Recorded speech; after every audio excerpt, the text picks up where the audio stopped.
시작. 서로 돌아보아 사랑과 선행을 격려하며 모이기를 패하는 어떤 사람들의 습관과 같이 하지 말고 오직 권하여 그날이 가까움을 볼수록 더욱 그리하자. 아멘. 네, 주일 사부 청년 예배에 오신 모든 분들 주님의 이름으로 환영하고 축복합니다. 오늘 찬양 때 나눴던 것처럼 이 땅에 고통당하고 아픈 모든 분들에게 하나님의 위로와 사랑이 충만하기를 간절히 소망합니다. 청년의 삶에 대해서 많은 정의가 있는데요. 인생의 정의 가운데 이러한 정의가 있죠. 인생은 버티는 것이다 라는 말이 있습니다. 어떻게 생각하십니까? 인생은 버티는 것입니까? 네, 이제 주말을 보내고 내일부터 월요일 또 시작하는데 주말을 이제 기다리시면서 어떻게 버티셨나요? 네, 금요일, 토요일 좋은 주말을 보내시기 전에 무슨 요일에 좀 위기가 오셨습니까? 네, 월요일부터 위기가 왔다. 지난주에 화요일, 지수 월요일, 네, 화요일부터 위기가 왔다. 네, 목요일부터 왔다. 매일 왔다. 네, 인생의 위기다. 네, 감사합니다. 네, 그 어반 자카파의 목요일 밤이라는 노래 가사를 보면 이렇죠. 평범한 목요일 밤 널 데리러 갈게. 어디든 일주일 중에 네가 제일 지쳐있을 오늘이라는 가사입니다. 목요일에 위기가 오는 것 같아요. 어반 자카파는. 네. 그래서 목요일에 다짐하는 게 뭐죠? 목요일에 다짐하는 거는 강민경 씨가 이야기한 것처럼 버티자. 네. 하루만 버티면은 금요일이다. 네. 하루만 버티면은 금요기도에 간다. 기대가 되죠. 네. 금기 오십시오. 네. 인생의 정의, 청년 성도의 삶의 정의는 버티는 것인데 신앙에도 이렇게 정의가 있습니다. 그런데 신앙은 믿음 생활도 버티는 것이다 라는 정의예요. 네. 믿음은 버티는 것이다. 신앙생활은 버티는 것입니다. 영원한 새하늘과 새 땅을 소망하면서 지금을 버티는 것이고요. 또 살아계신 하나님께서 청년 성도된 모든 여러분들에게 지금 어려움들을 극복할 어떤 생명과 회복을 주실 것을 기대하면서 오늘을 버티는 것입니다. 네, 그런데 방금 말씀드린 그 신앙생활이라는 말을 좀 생각할 때 이 말에 좀 한계가 있거든요. 왜 그렇습니까? 신앙생활 따로 있고 일상생활 따로 있습니까? 어때요? 신앙생활 따로 있고 일상생활이 따로 있습니까? 그렇지 않고 신앙생활이 곧 일상생활이기 때문에 그래요. 그래서 어떤 청년들은 그나마 이제 하나님 앞에 거룩하게 살려고 토요일 밤 12시부터 이제 주일 12시까지는 술도 안 마시고 담배도 딱 있다가 주일 12시 자정 딱 지나면 술 딱 마시고 이런 청년들인데 그게 어떤 메시지를 주죠?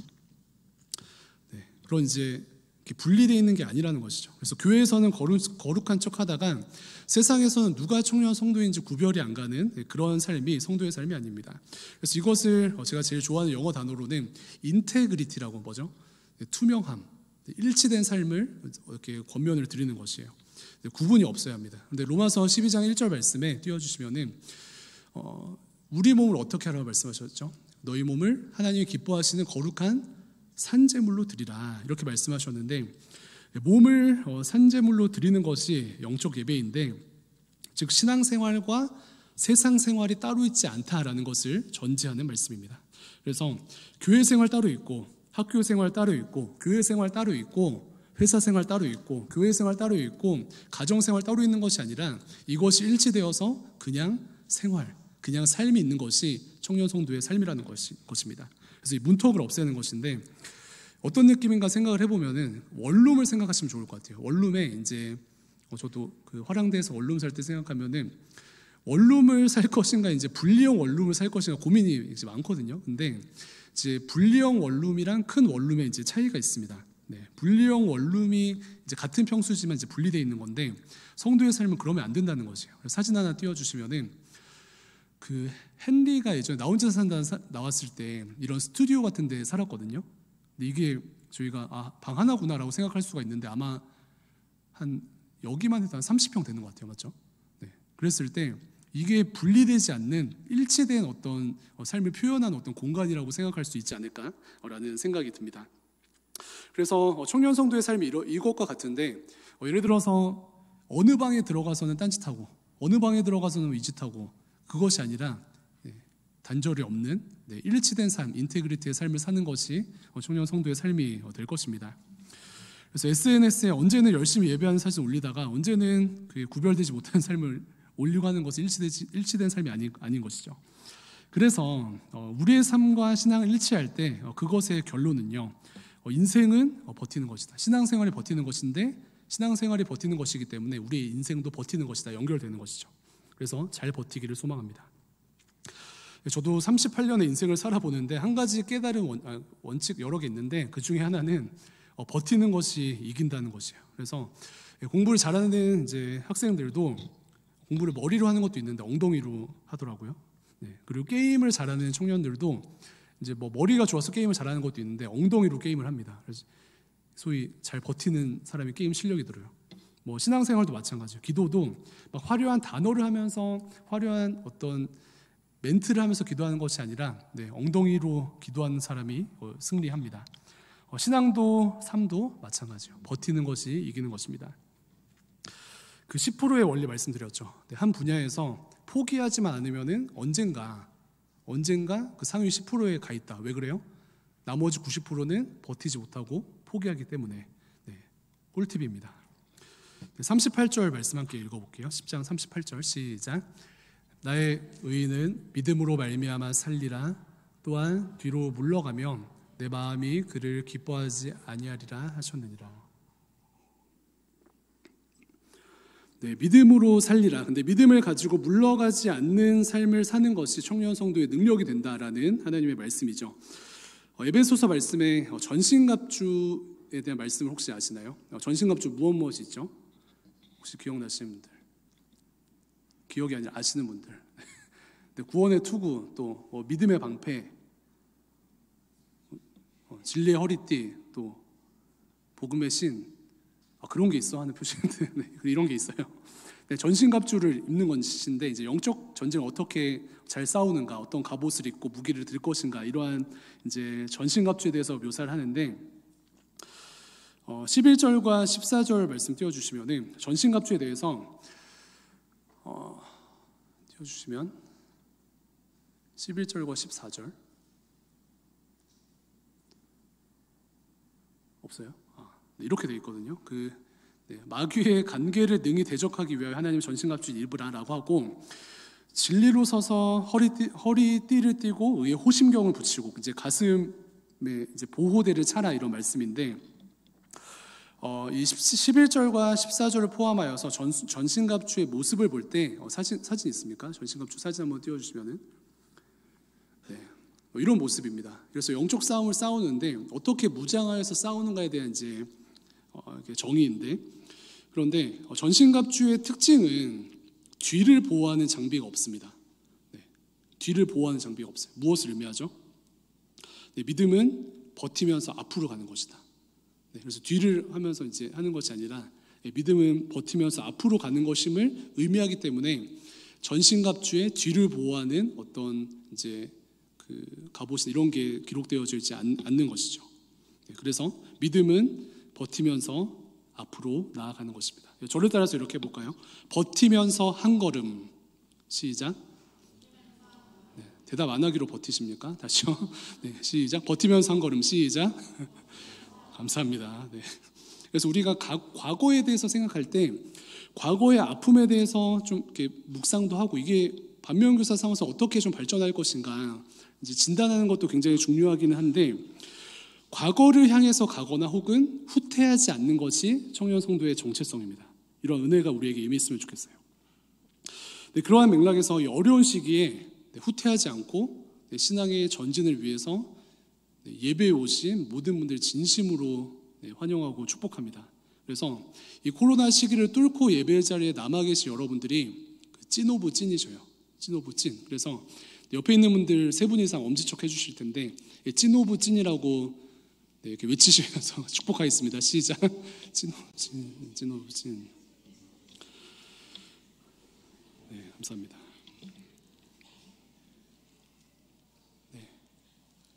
버티면서 한 걸음 가는 것이 능력입니다. 그렇다면 버티는 이 믿음이 굉장히 중요한데 이 버티는 믿음의 동력이 무엇일까? 성도들에게 버틸 수 있는 믿음의 동력이 무엇일까? 2가지 좀 살펴볼 텐데요.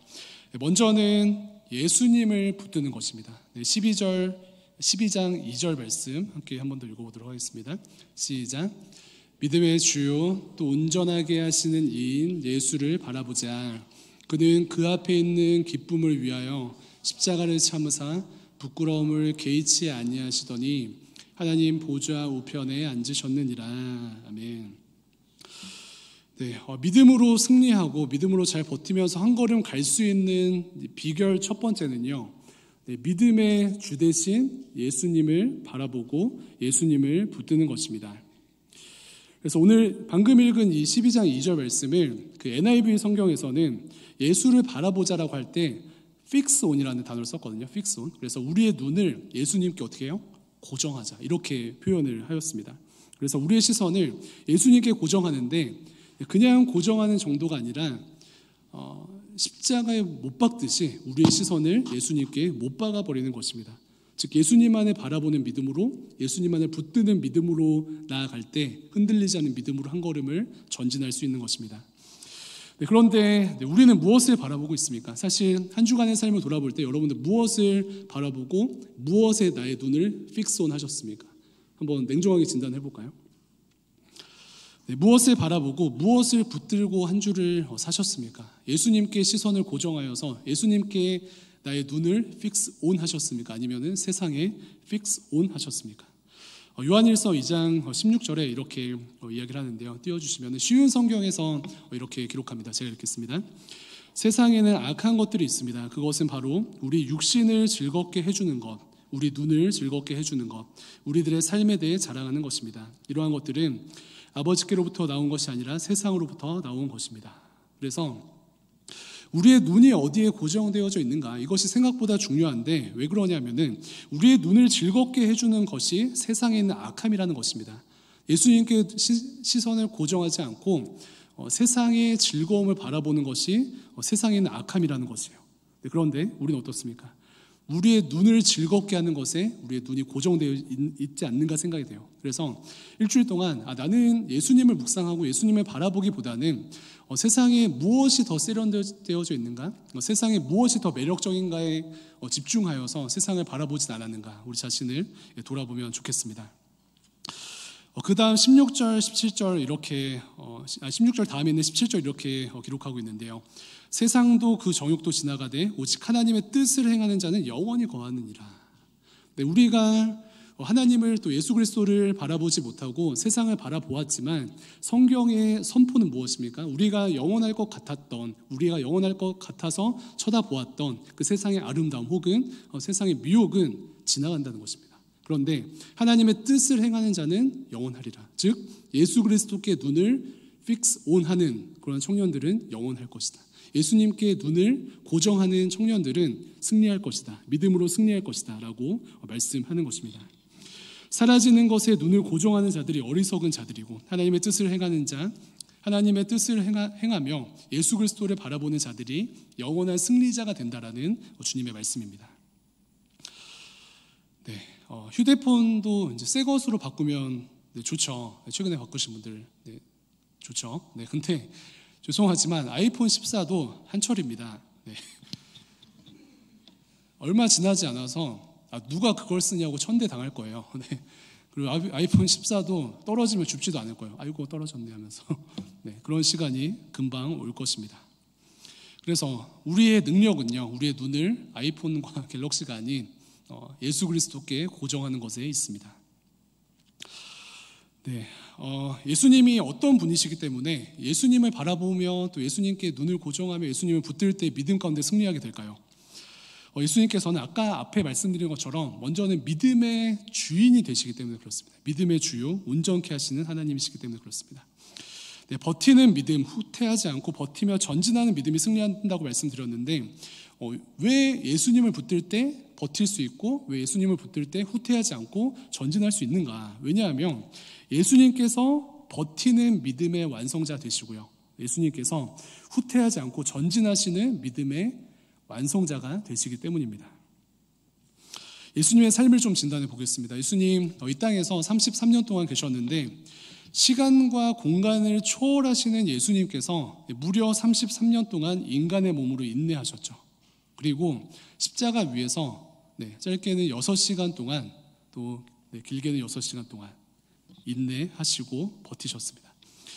십자가에 한 10분 달려있다가 인내하지 않으시고 내려오신 것이 아니라 33년 동안 인간의 몸을 버티셨던 예수님께서 십자가 위에서 버티시고 인내를 완성하셨습니다. 숨이 끊어지는 그 순간까지 믿음 안에서 버티셨습니다. 그렇기 때문에 그 예수님을 바라볼 때, 그 예수님께 우리의 눈을 fix on 할 때 우리는 승리할 수 있는 줄로 믿습니다. 관계도 어떻죠? 관계도 예수님께서는 소위 끝까지 버티시는 주님이세요. 끝까지 버티시는 주님이십니다. 우리는 손절 자주 하죠. 무슨 일이 있어서 손절하고, 무슨 일이 없어서 손절하고, 손절하고 싶어서 손절하고, 손절하기 싫은데 손절당하고, 이렇게 어려운 삶을 사는데 예수님께서는 관계까지도 끝까지 버티시고 전진하십니다.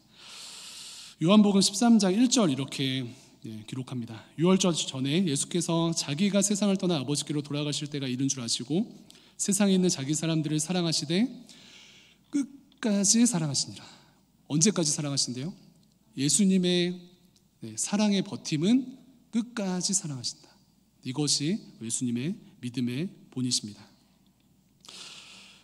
자기 사람들을 사랑하시되 끝까지 사랑하시니라. 예수님 특이십니다. 우리는 어떻습니까? 자기 사람들을 사랑하되 끝까지 사랑합니까? 상황과 감정에 따라서 바뀌는 것이 우리의 모습이죠. 그런데 자기 사람들을 사랑하시되 끝까지 사랑하신 예수님께 우리의 시선을 고정하고 그 예수님을 바라볼 때에 우리도 어떻게 될까요? 우리도 비로소 예수님처럼 끝까지 누군가를 사랑할 수 있는 줄로 믿습니다.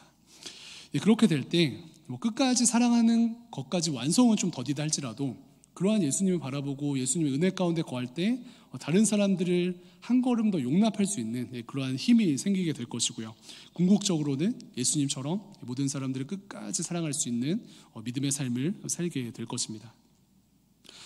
이처럼 청년 성도로 버티는 믿음의 동력 첫 번째는 버팀의 완성자 대신 예수 그리스도를 바라보고 예수님을 붙드는 것이고요. 청년 성도로 버티는 믿음의 동력 두 번째는 모여서 주변 사람들의 도움을 받는 것입니다. 본문 말씀 24절, 25절 한 번 더 읽어보겠습니다. 시작.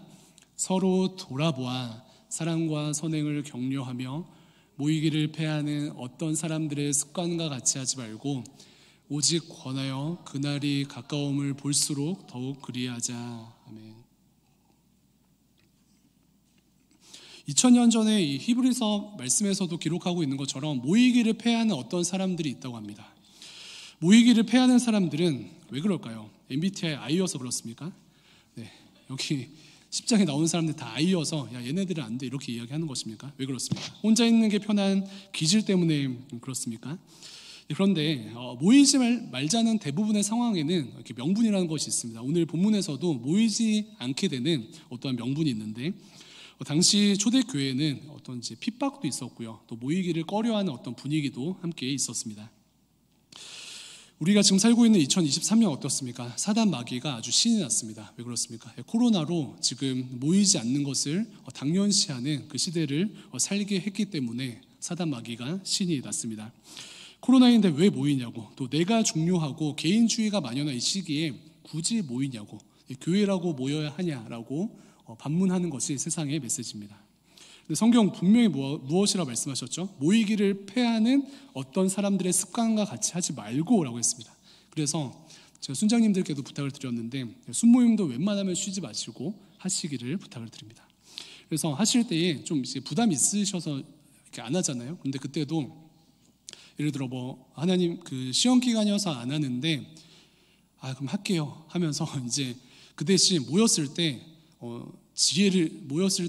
더 큰 지혜를 주시고 막 더 힘을 주셔서 이 모임을 통해서 더 이제 시험 공부도 잘 되도록 은혜 달라고 순장님들 기도하시면 그것이 실제가 됩니다. 그래서 웬만하면은 이렇게 기도하시면서 쉬지 않고 모이기를 힘쓰는 우리 모두 되기를 간절히 소망합니다. 특별히 그날이 가까움을 볼수록 더욱 그리하자, 이 말씀이 의미하는 것은 우리는 아까 말한 것처럼 코로나이기도 하고 개인주의는 2022년, 23년, 24년 가면서 점점 더 심해질 텐데 이것에 익숙하게 개인이 어떻게 신앙생활을 할 수 있는지를 이렇게 고민하자라고 하는 것이 아니라 예수 그리스도의 재림이 올수록 그것에 가까움이 올수록 그러하자고 말하는 거예요. 그렇다면은 물리적으로 2022년, 23년, 24년 될수록 코로나가 심해질수록 개인주의가 심해질수록 우리는 어떻게 해요? 모이기를 힘써야 되는 것입니다. 이것이 하나님의 말씀입니다. 네, 본문에 모이는 그 삶의 구체적인 특징 두 가지가 있는데요. 먼저는 25절에 뭐라고 써 있죠? 권하여라고 써 있습니다. 네, 권하여서 어떻게 하래요? 네, 모이기를 힘쓰라고 합니다. 네, 오직 권하여 그날이 가까움을 볼수록 더욱 모이자라고 하는데, 권하다라는 말을 이제 보니까 언어적으로 요구하다, 초청하다 이 두 가지 뜻이 있어요. 네, 권하여 그렇게 한다는 것은 요구하고 초청한다라는 것입니다. 예전에 저희 01또래 이제 지금 청년들이 이제 중3일 때 이러한 은혜가 있었는데, 제가 중등부 이제 사역을 할 때 01또래 이제 청년들이 중3 이렇게 마지막 MT를 가자고 이제 중등부 교육자였던 저에게 요청하였습니다. 네, 그래서 제 기억에는 사실 이제 있는 재정 없는 재정 막 다 끌어가지고 이제 후원 다 받고 이제 아무렇지 않은 척하면서 가자라고 해서 원하는 대로 해줬습니다. 근데 조건은 이제 중3 전원 참석이었는데 한두 명 빼고 다 갔던 것 같아요. 근데 왜 그렇습니까? 교육자에게 권하여서 요청하였기 때문에 그렇습니다. 그리고 친구들을 초청했기 때문이죠. 또 감사한 것은 이제 01또래 청년들이 고2 되었을 때죠. 중고등부 연합 집회를 하는데 이것도 좀 같은 맥락이에요. 그래서 이제 사실 뭐 수련회 이제 2번 있고 뭐 더 이제 뭐 집회를 해야 되냐 뭐 이렇게 생각하고 있었을 수 있는 그 분위기 가운데 중고등부 연합 집회를 해야겠다라고 교육자실에 요청하였습니다. 그리고 동생들을 초청하였습니다. 네, 오라고. 네, 그때 기억하시는 분들은 그때부터 이제 코로나 전까지 충정기라는 연합 집회가 이제 진행이 되었는데 굉장히 은혜가 있었는데 그 출발에는 여러분들의 권하는 것, 요청과 초청이 있었습니다. 그래서 작게는 순모임을 요청하시고요. 그리고 작게는 순모임으로 초청하시기 바랍니다. 네, 그리고 순모임은 이제 거들 뿐, 순모임을 밟고 이제 청년 일부에서 어떻게 더 잘 모일 수 있을까? 네, 그것을 막 아이디어를 짜주셔서 권해 주시기 바랍니다. 그래서 교육자에게, 교회에게 요청하시고 주변 사람들을 어떻게 해요? 초청하는 것이죠. 네, 이것이 모임의 원리입니다. 예수님이 가까이 오심이 보일수록 그렇게 해야 하는 것입니다.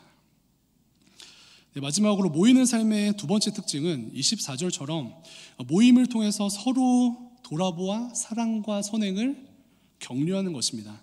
네, 서로 돌아보아 사랑과 선행을 격려하는 것. 그래서 모이기만 하면은 사랑과 선행을 막 격려하는 거예요. 격려하는 것입니다. 근데 서로 돌아본다는 것은 구체적으로는 이제 마음을 사용하다라는 뜻을 가지고 있거든요. 서로 돌아본다는 것은 그냥 뒤에 보면서 누구 왔네 이 정도가 아니라 마음을 사용하는 거예요. 네, 그래서 돌아보면서 누구 왔네 플러스 마음을 사용하여서 그들에게 다가가는 것입니다. 네, 그리고 사랑과 선행을 하도록 격려하라라는 것은 우리가 격려라고 생각하면은 조금 뭐라고 그러죠? 좀 젠틀하게 생각하죠. 그런데 사랑과 선행을 격려하라라는 것은 이것도 원어적으로 보면은 우리가 생각하는 격려보다는 자극이라는 단어가 좀 가깝습니다. 네, 그래서 돌아보아서 마음을 가지고 가서 사랑과 선행을 자극하는 것이에요. 네, 제자훈련 일단 그렇죠. 제자훈련 가면은 여태까지는 내가 신앙의 킹왕짱인 줄 알았는데 저 누나 얘기 들어보니까, 형 얘기 들어보니까, 아니 저 동생 얘기 들어보니까 대박인 거예요. 그러니까 다른 사람들의 이야기를 통하여서 사랑과 선행이 격려되는데 자극이 되는 것이죠. 네, 격려를 뛰어넘는 자극이 임하는 것입니다. 네, 제가 그 신학대학원 이제 지목사님이랑 한 반에 있을 때 한 6살인가 나이가 많으셨던 이제 전도사님 형이 계셨습니다.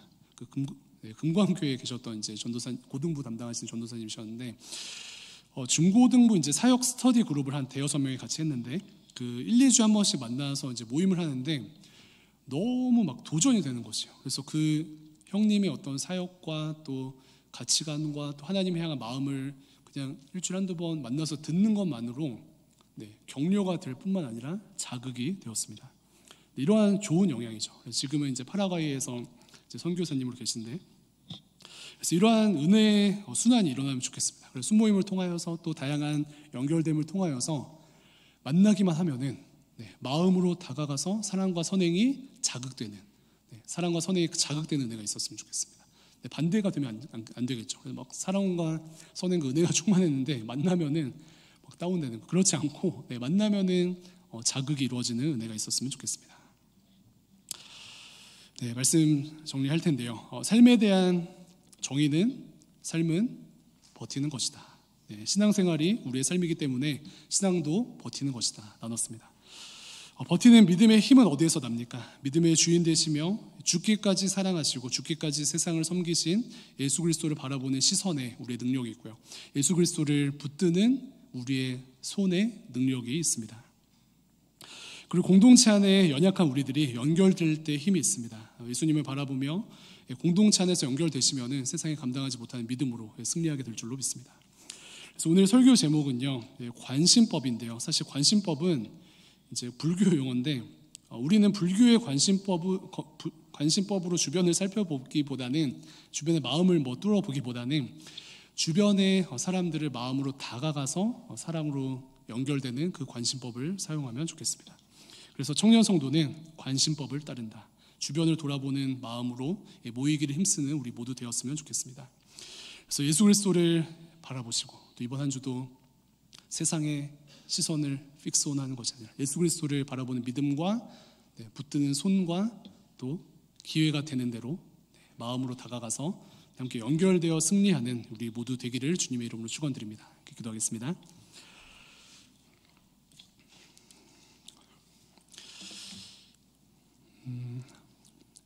하나님 감사합니다. 예수님께서 이 땅에 다시 오실 때까지 아버지 우리의 신앙은, 우리의 삶은 여전히 버티는 것임을 다시금 또 말씀을 통해 깨닫습니다. 그러나 우리가 버틸 수 있는 또 능력은 죽기까지 또 버티시고 또 모든 지체들을 버티심으로 품으신 그리스도의 은혜 가운데 있는 줄로 믿습니다. 특별히 이 연결되지 못하게 하는 약한 세대 가운데 공동체 안에 성령으로 하나됨을 누리는 모든 청년 성도들이 될 수 있도록 인도하여 주시고, 그래서 하나님께서 예비하신 은혜들이 우리의 어떤 갈등으로 인하여서 끊김 바 되지 아니하고 또 예수님의 화평케 하신 은혜로 말미암아 청년 일부가 또 청년부와 대강교회가 작은 천국을 이루는 은혜와 자비를 허락하여 주시기를 간절히 소망합니다. 특별히 오늘 주신 말씀을 가지고 또 한 주 살아갈 때에 이것이 머리에서 멈추지 아니하고 삶으로 아버지 연결되게 인도하여 주시고 이것을 방해하는 더러운 악한 영들 결박시켜 주시옵소서. 감사드리며 살아계신 예수님의 이름으로 기도합니다. 아멘.